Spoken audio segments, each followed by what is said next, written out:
Ro, I think that you are really the perfect person to speak to this week. In the recent days, I think a lot of people in the country have paused to think about how we can get back to having conversations with people who disagree with us. And you are somebody that I've noticed goes everywhere and anywhere to reach out to Americans and talk to them. I kind of want to dive right in, sort of with Charlie Kirk in mind. One of the last things he sort of demanded was the release of the Epstein files. This is a vastly bipartisan issue, and you are partnering with Thomas Massie to try to force a vote on the release of the files. Can you give us an update on where that effort stands? Sure. First of all, just because you talked about Charlie Kirk, I mean, just a horrific week, his assassination, and we have to figure out ways that we can have conversations with other Americans with respect. And then horrific also to see Donald Trump and J.D. Vance politicize it and basically use his awful death to call for the repression of speech, to call for the repression of left wing speech.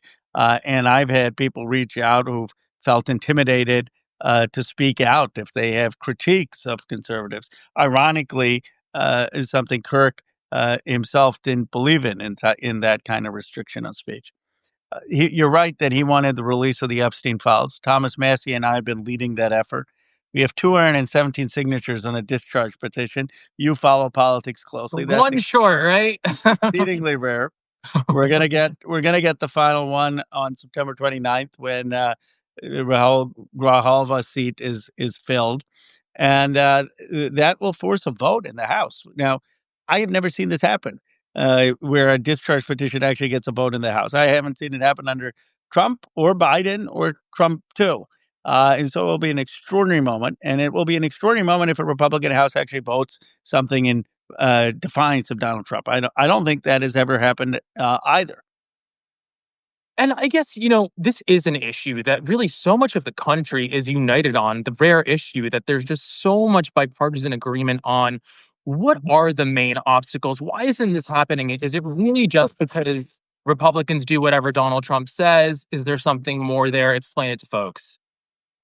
It's really the big question is why isn't this happening? I mean, it's so much about standing with survivors. Those of people who didn't should just watch 10 minutes of the testimonials of some of the survivors talking about being raped and abused at the age of 13, 14, talking about having to recruit junior high school students or high school students to go and face the abuse of rich and powerful men. So this should be a no-brainer to release them. Donald Trump ran on this. J.D. Vance ran on it. A lot of Americans feel that pedophiles have gotten away without accountability. And that's what the question is. Why? What is the force that's holding it back? Why are they not releasing it?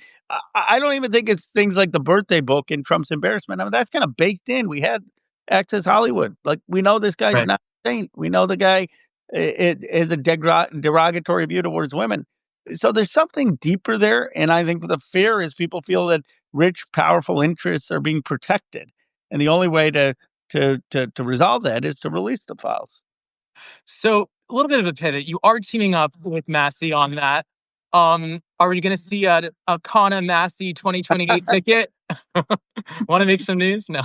Well, look, I have a lot of respect for Thomas Massie, but and he's brilliant and he's principled, but I think we're way too far apart on guns and abortion rights and the view of the left to team up in that way. But isn't it? It's good that you can still come up in with issues of principle where you can find common ground. I mean, not to get too philosophical. That's how it was supposed to work. Madison's theory of government was that factions would cancel out factions and that you'd never have kind of this dominance of one group because you'd have odd alliances like what Massey and I are doing or what Marjorie Taylor Greene and I are doing. And what Madison didn't anticipate is that we would have a Republican Party that just has fealty and loyalty to Donald Trump and that prevents those alternative alliances from emerging. Absolutely. And so you mentioned sort of views of the left. And one of the things I think that, I know we've chatted about on Twitter a bit too, is there's a divide, it seems, in the Democratic Party on the further left and the more centrist Democratic Party. You have been pretty openly critical, I'd say, and feel free to recharacterize, of the Democratic Party in its current state. Some of those criticisms are obviously fair. Do you think you are constructively critical? How do colleagues respond to some of that messaging in person, when it's not about sort of the online discussions and more like, oh, we're all working really hard to, fight back against Trump, or maybe we're lost and trying to figure it out? Yeah, look, I'm very proud as a Democrat, right? I mean, I interned for President Clinton for Jack Quinn and Al Gore in 96, 95, and then I interned for the Carter Center, and I worked on President Obama's very first campaign when he was running for the state senate as a student at Chicago. And so I've had my whole life in Democratic politics, and I'm proud of what FDR did. I'm proud of what Kennedy did, or Lyndon Johnson did, what Obama did, all these extraordinary achievements. But what I've said is that we've had a staleness in the Democratic Party. I mean, we had some people who've been there elected for 50, 60 years. Come on. Like, you add up the total years that Donald Trump and JD Vance were elected, it was like 6. And then you add up the total years Joe Biden and Kamala Harris were elected, it was like 100. Now, can't we have in between? I mean, like, there was just, there's a sense that the party is stagnant, that they're not allowing for enough new blood. And then the reality is that we're disconnected from communities who feel hollowed out, feel a loss of culture, feel a loss of respect, feel that they were abandoned. And we've got to go and listen. I don't have all the answers. Certainly, I don't have all the answers, and certainly there are people who can be appropriately critical of me. But I think it would be foolish to not want to go out to communities that haven't voted for us and listen and try to understand and build a broader tent and to have new dynamism and new leaders in the party. I mean, partly also it's just, if you've had a track record of failure and that's basically allowing Donald Trump to win twice, you probably should have new leaders. Like, imagine if a great company went through that. Will we still have the same management team, or will we say, like, no, let's get a new management team? I think that's a fair critique. And I guess a quick follow up, it does feel like one of the divides on sort of in the party is that moderate Dems, like when a Jim Clyburn weighs in or a Bill Clinton weighs in on the New York City mayor's race, it's like, why is the old guard here? Why are they still talking? But then a Bernie Sanders weighs in and the left doesn't see that as a double standard. Or similarly, obviously, Senator Sanders is running for re-election again, and you don't see the same critiques. And I think part of that seems like people just feel the ideas being pushed by folks like Sanders are younger in spirit. But I think also, doesn't it speak to sort of a lack of a pipeline or something that there isn't anyone better to run for that seat in his state? Or what's your take on it? Well, first of all, Sanders wasn't running for reelection for president, right? In the same way, and he is a iconoclastic senator who isn't the majority leader and who isn't the chair of the DNC, and who's basically been a critic of establishment power. So I think if you had like a Sanders presidency, or Sanders was the majority leader, or Sanders had power, it'd be very different. I think Sanders has spent his whole life trying to knock on the door and get power. So he's seen as more of an outsider. But you have even there a large number of new, exciting, dynamic progressives. People like, of course, AOC, but Zoran, Maxwell Frost, Jasmine Crockett. The list goes on. Greg Kazar, and so similarly on the quote unquote center party, you have incredible people like Abigail Spanberger. I was just there campaigning for her, campaigning for Mikey Sherrill, and I just think we need this new generation. And I guess, like, obviously, Nancy Pelosi led Democrats in the response to the January 6th insurrection. And before that, Seth Moulton and sort of the problem solvers and a bunch of folks were pushing to oust her for younger leadership. Would a younger leader, do you think, have had the skill set, the know-how, sort of the tools to follow up in the same way? Or maybe Pelosi missed opportunities as well. So just curious, just to I tease that thread. I supported Nancy in that race, and I thought Nancy was the right person to lead us against Donald Trump, and she was a very, very effective Speaker of the House. And I respect. I mean, for example, Chuck Schumer, I've been very critical of. I have enormous respect for his public service. I mean, we wouldn't have gotten the CHIPS Act through if it weren't for his leadership. We wouldn't have gotten the IRA through if it weren't for his leadership. We wouldn't have gotten the scale of the American Rescue Plan if it weren't for his leadership. So one can have a respect for people and still believe that it's time to have a new generation, and one can have a respect for people's contributions like I do for President Clinton. I thought he, in '92, said, "Look, we've got to figure out how to make a modern economy work for the working class and middle class." But he himself is out there saying, "Look, I missed things. Globalization didn't work out the way I anticipated. It hollowed out a lot of industries and hollowed out the Midwest." So if he can be introspective about himself, certainly a new generation can be introspective. And that doesn't mean that he wasn't a brilliant man who was trying to do the best he could in 1992. But God help us if we can't have a better perspective by 2025 about how to do things differently from the mistakes that were made. What we don't need is sort of like the Clinton cabinet rerunning now. I mean, Not Cuomo. But I think it's an interesting dynamic where people, I think, are so upset about Trump's return to office that a lot of Democrats and a lot of leftists, a lot of progressives, period, don't seem open to having conversations internally within the party. To your point, right? When you lose, you got to do the debrief. If a company failed like that, they'd be doing a huge debrief and sort of coming up with solutions. Is it a good thing that Kamala Harris is going to be going on her book tour, talking about some of this stuff? Obviously, there was a bit of a loaded excerpt revealed in The Atlantic a couple days ago where she said maybe the decision for Biden to run again was a reckless one on his part.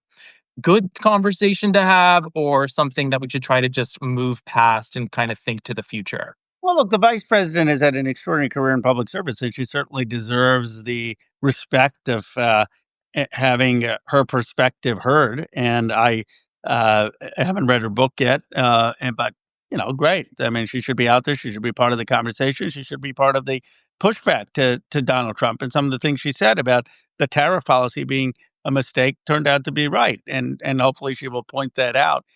I'm not sure that it helps to have this kind of back and forth about the President Biden and whether he gave her enough opportunities and what her role was and the that internal squabbling. I mean, I said it was a mistake for the president to run again. She can say that, and then let's move on. But the Biden had an extraordinary career of public service and an extraordinary record of achievement in his term.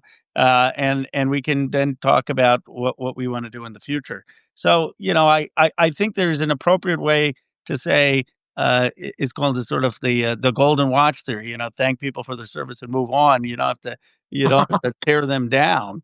But what we want is an affirmative, fresh looking vision. Which, by the way, when we've had John F. Kennedy, Jimmy Carter, Bill Clinton, Barack Obama, that's usually how the Democrats win. So it's not like I'm saying anything that original. Totally agree. And in terms of new strategies, I was a delegate for Vice President Harris, and I remember one of the big things at the convention was the Democratic Party had invited 200 plus influencers and creators to cover the convention. First of all, curious if you thought that was effective, It was but great. sort of second to it, there's been discussion of, do Democrats need a Joe Rogan of the left? Should Democrats be boosting these paid influencers more and getting organized on that front? How do we compete digitally when it seems like maybe we're losing that battle a little bit online?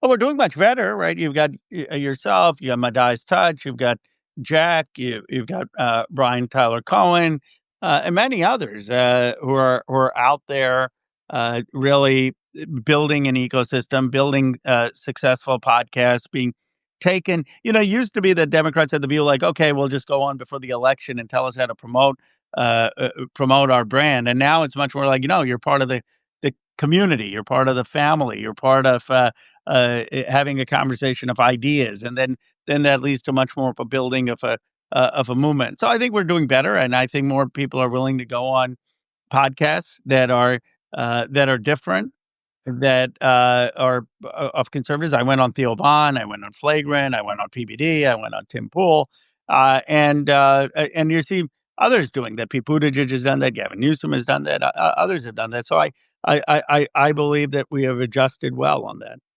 You are everywhere. I will say, I do feel like a lot of the influencers, Democrats are sort of building up, and I just don't know that it's working, is sort of that not party line person, but it's sort of a very pro Democrat voice who's saying things that, resonates within the echo chamber of Democratic voters and it makes impressions online and everything. But it seems like the right is better at sort of finding those influencers and getting that one issue that they can get that massive audience to care about. And I think a good example of you doing that was sort of going on Theo Vaughn and having an exchange when Trump's BBB was sort of being debated on the future of AI.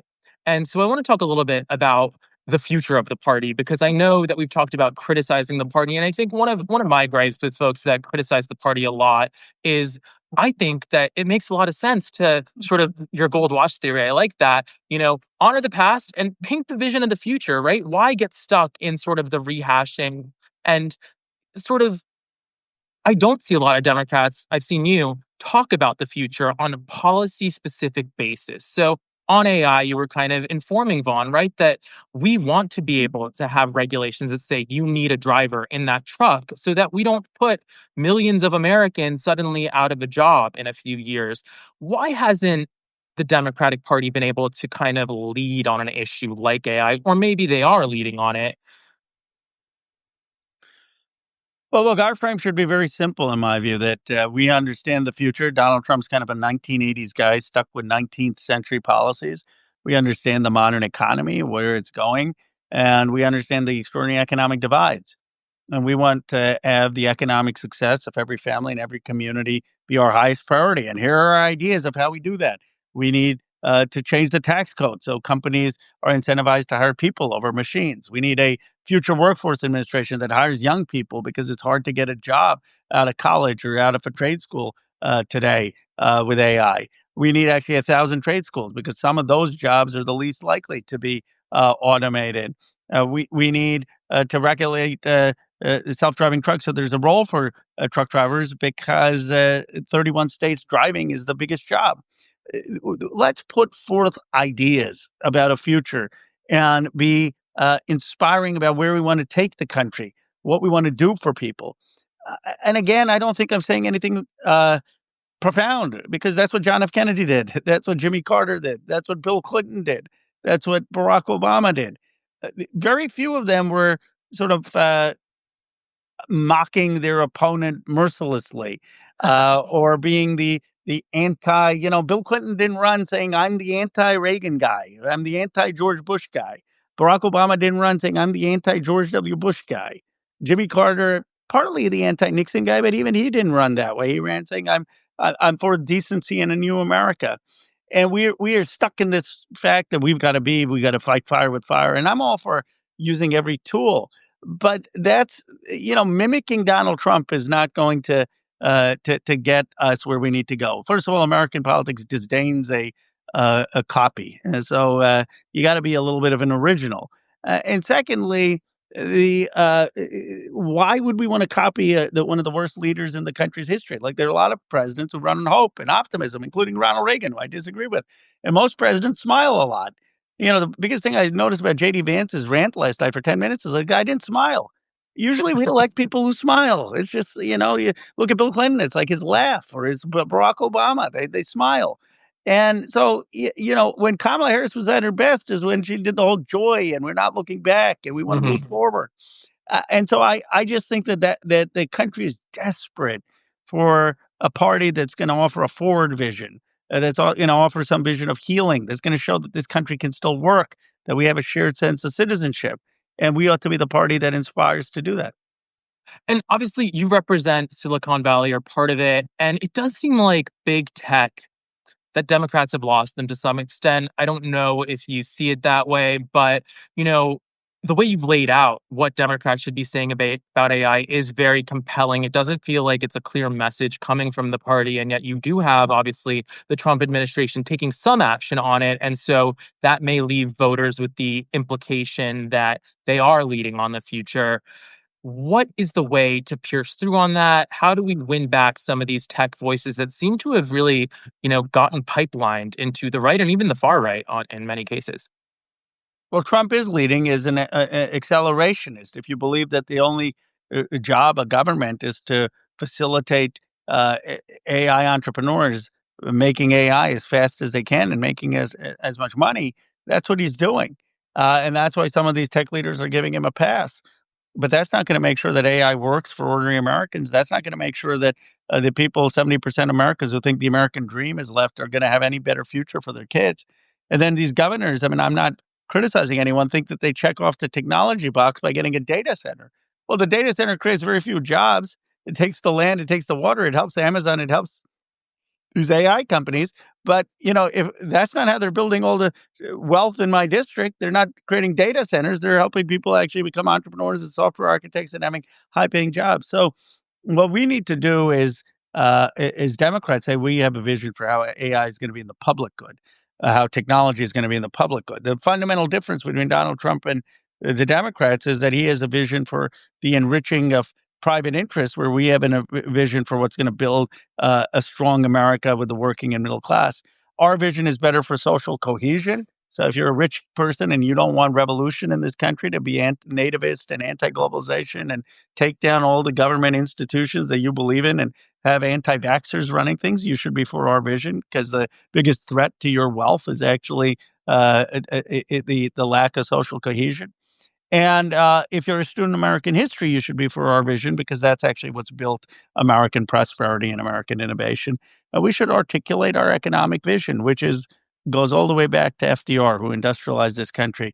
And all Democratic presidents have had a strand of that, whether it was Carter, Obama, or Clinton, or Biden. And in terms of a policy issue, a new sort of category, is there something Democrats can own? And I think things that come to mind for me are like, should we legalize psilocybin? A lot of attention on that, comparisons to the legalization of marijuana, something that young people are thinking about. Obviously, there's a lot of sort of anxiety, depression, can be something that helps with that. And RFK Jr. seems inclined to be a leader on some of those psychedelics in some ways, maybe in a good way, maybe in a bad way. But again, it's a policy area where it seems like the right for now is leading.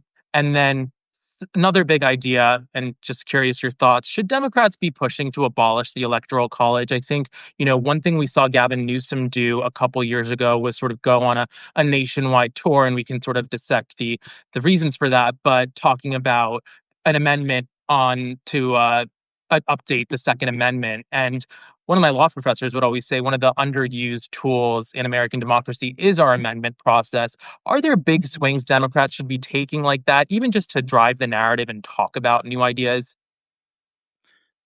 Sure. Well, psychedelics I've helped lead on the Armed Services Committee. It shows that it really works for many veterans, for people with mental health issues. I definitely think that we should look at the research and the ways that we can be supportive of psychedelics. I'm open on a broader basis to think of ways that we deal with mental health challenges for young people, particularly for young men. But the biggest thing I think to deal with that as a starter is to make sure that they have good paying jobs and that they don't have extraordinary rents, and that they have an ability to channel their sense of purpose, and that they have the ability to get productive opportunities to support families. A lot of that has been missing, and so absolutely we need, though, to pay more attention to the challenges of mental health and creative ideas. Look, I'm for abolishing the electoral college. I think the best way to do it is to get to 270 states, the 270 votes with a voluntary state compact. But I'll tell you what I don't think should happen, which is that in the quest to talk about abolishing the electoral college, that we forget to visit places like Appalachia and Kentucky and the Dakotas and Montana and Wyoming and places in Ohio. I mean, we've got to understand we're one nation. We have to understand why places are not supporting us and what we can do to build there. And so, yes, I just think as a matter of principle, we should have a national vote. But as a matter of discipline, the Democrats really need to be spending more time in factory towns and rural communities and places that we have not done well. Totally agreed. Thank you. And so I guess I want to pivot a little bit more to the personal. You're Indian American, I'm Indian American, and I remember growing up, sort of the name that we would hear was Bobby Jindal as sort of Indian American representation. And obviously, in recent years, there's just been an explosion of Indian American and South Asian representation in national politics, from Kamala Harris to Usha Vance to Nikki Haley to Vivek Ramaswamy. How do you view your identity as an Indian American, or maybe it's not a factor to you? And has it changed over time? I think it's a big positive. I think it's a incredible time to be Indian American. One of my conservative friends joked with me. He said, "Well, you're lucky people see you first as Indian American, and second as a Californian." I said, I'm proud of being a Californian and born in Pennsylvania as well." But I think the Indian American story is an extraordinary one. I mean, my grandfather spent 4 years in jail as part of Gandhi's independence movement. That inspired Dr. King and John Lewis and led to civil rights here. That inspired the Immigration Reform Act that allowed my parents to come.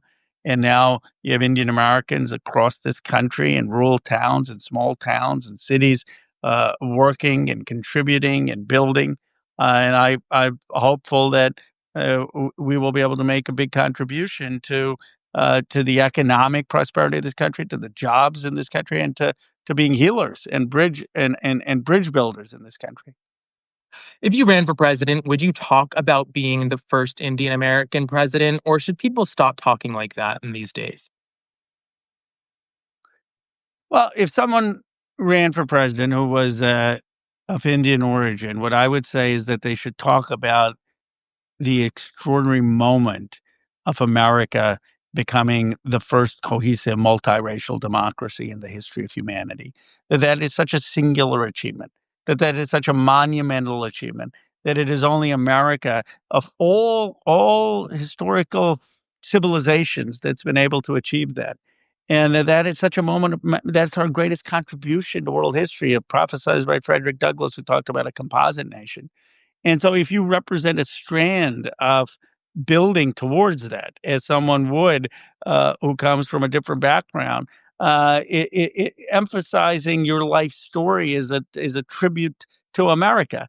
That's basically what Obama did. He said, "I don't belong on the stage. I'm someone with a different name, a skinny kid, a Muslim middle name. And yet you, America, are so great. You, America, are so exceptional. This nation is so extraordinary that is giving someone like me a chance."